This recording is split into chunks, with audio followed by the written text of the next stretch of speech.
नमस्ते बच्चों। कक्षा 8वीं विषय कौन सा है? भूगोल। भूगोल का हम लोग कौन सा पाठ आज शुरू कर रहे हैं? पाठ नंबर 6। और पाठ का नाम क्या है? भूमि उपयोग। बच्चों, हम लोगों ने हमारे पास जो भूमि है उसका हम लोग कैसे कैसे उपयोग करते हैं उसके बारे में ये पाठ में दिया है। दो प्रकार में, जैसे ग्रामीण भूमि और शहरी भूमि। गांव में देखा जाएगा तो लोक संख्या कम रहती है और भूमि कैसे रहती है? ज्यादा रहती है। उसका भूमि का उपयोग करना उनको आसान रहता है, परंतु शहरी भागों में भूमि का उपयोग करना बहुत क्या रहता है? मुश्किल रहता है, क्योंकि शहरी भागों में हर प्रकार के शासकीय कार्यालय, उसी तरह उद्योग धंधे, इमारतें, इसके लिए भूमि की रचना करनी पड़ती है। जैसे आप लोगों को समझ में आता होगा कि घर में, हमारे घर में देखो, एक पूरा घर है, पूरी चारों ओर दीवार है, कुछ भी नहीं रखेंगे, खाली घर में सामान जैसे वैसे फेंक देंगे कहाँ भी, तो हम लोगों को वो व्यवस्था अच्छी रहेगी क्या? नहीं। परंतु हम लोगों को भूमि का, जो भी घर का भूमि है, वो भूमि का हम लोग क्या करते हैं? अच्छा सा उपयोग करते हैं। उपयोग करते हैं, नहीं क्या करते हैं? तो किचन अलग रहेगा, हमारा बेड अलग रहेगा, हॉल अलग रहेगा, लैट्रिन बाथरूम अलग रहेगा। क्योंकि ये क्यों रहता है? हमारी व्यवस्था ठीक होने के लिए। किचन का सामान हम कभी बाई चांस हम लोग हवा करेंगे तो हम लोग को क्या होता है?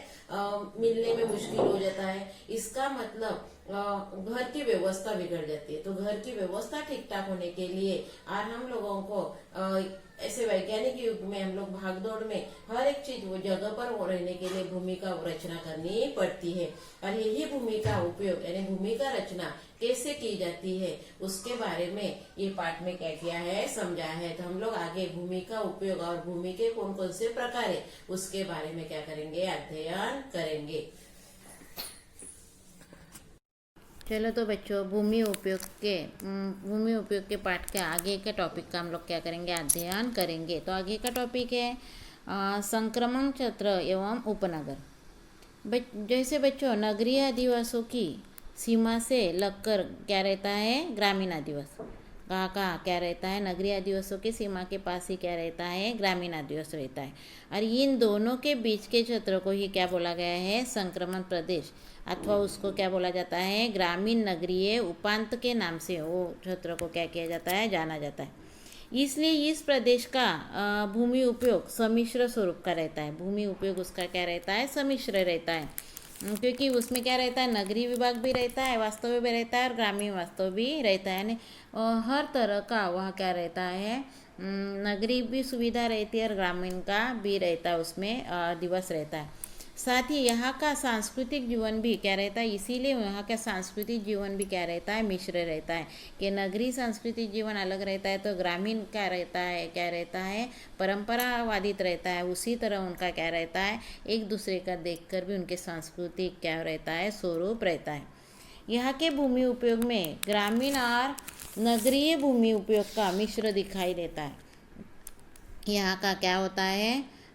भूमि का भी उपयोग जब भी किया जाता है तभी ग्रामीण और नगरीय भूमि के उपयोग का भी मिश्रण दिखाई देता है।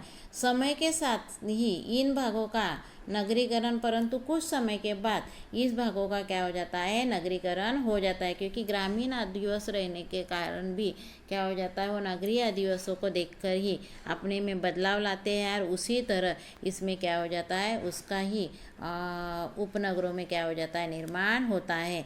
और वही उपनगर जो रहते हैं नगरीकरण होता है, और उसका ही क्या हो जाता है? उपनगरों में निर्माण होता है, और वही मुख्य शहर के पास उसका क्या हो रहता है? जुड़े हुए, मुख्य शहर से जुड़े हुए रहते हैं।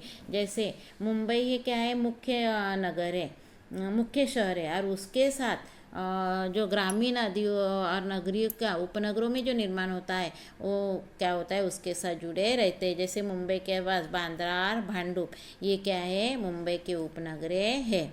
उसी तरह बच्चों, योजनाबद्ध शहर,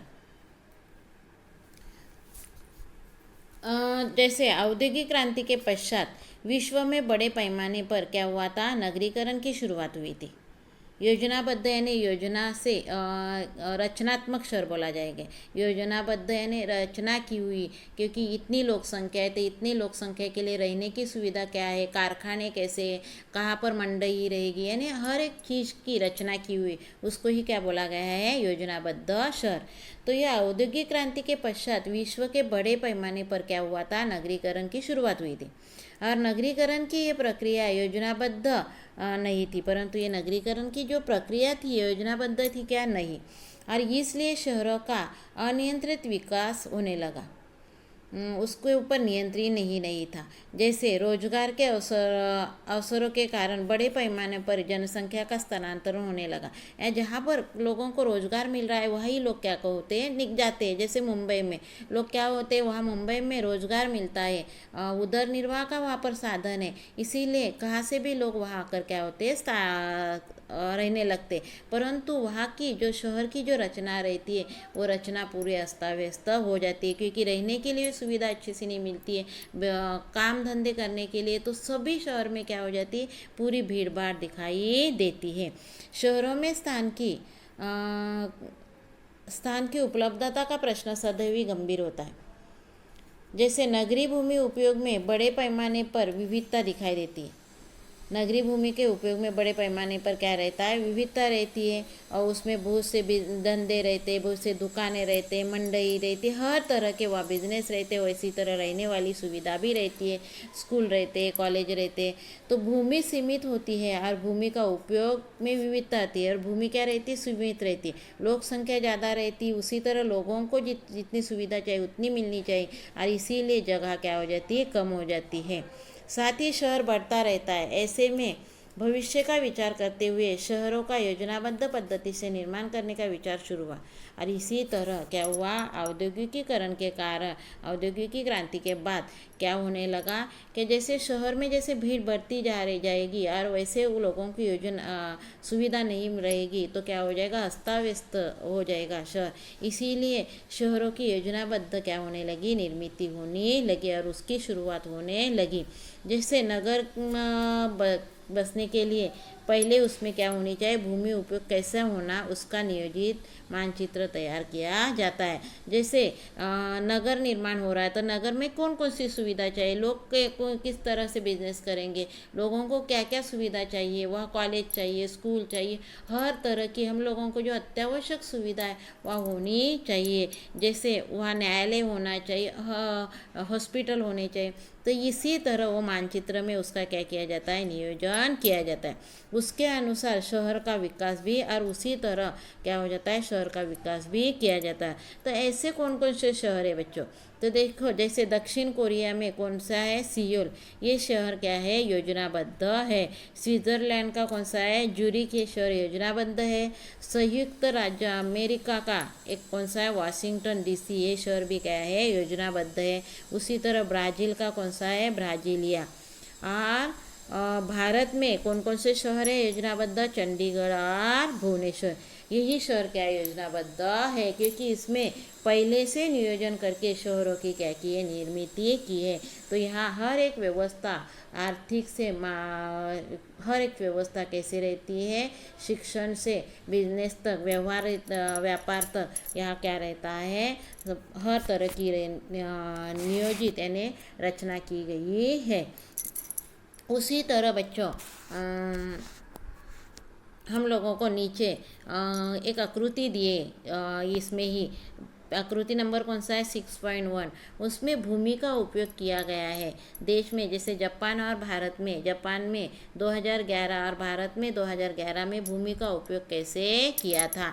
तो ये देखो भूमि का उपयोग, जैसे आप लोगों को दिखाई दिया आकृति में, देखो कृषि के लिए कौन सा कलर दिखाया है, येलो कलर।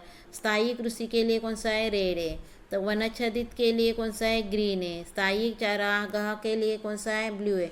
तो अन्य के लिए कौन सा है, येलो है, ऑरेंज कलर है। तो इसके ऊपर आपको कुछ प्रश्न दिए बच्चों, जैसे कि देश में वनाच्छादित भूमि का प्रतिशत अधिक है। तो आप लोगों को ये तुरंत समझ में आएगा, वनाच्छादित भूमि कौन से देश में अधिक है, तो तुरंत समझ में आएगा। जापान में कितना पॉइंट है, 68.5 है। उसी तरह दूसरा प्रश्न है, कृषि के अंतर्गत भूमि का अनुपात किस देश में अधिक है। जैसे कृषि के अंतर्गत भूमि का उपयोग कौन से देश में अधिक है, भारत में, क्योंकि ये देखो रेड कलर वहाँ ज़्यादा दिख रहा है, इसका मतलब भारत में। इसी तरह बच्चों आगे के प्रश्नों के उत्तर भी आप क्या करेंगे, देखकर लिखेंगे, और अच्छे से मैंने जो पढ़ा है वो अच्छे से क्या करेंगे, पॉइंट पढ़ेंगे और उसके ऊपर के प्रश्न लिखेंगे। धन्यवाद बच्चों।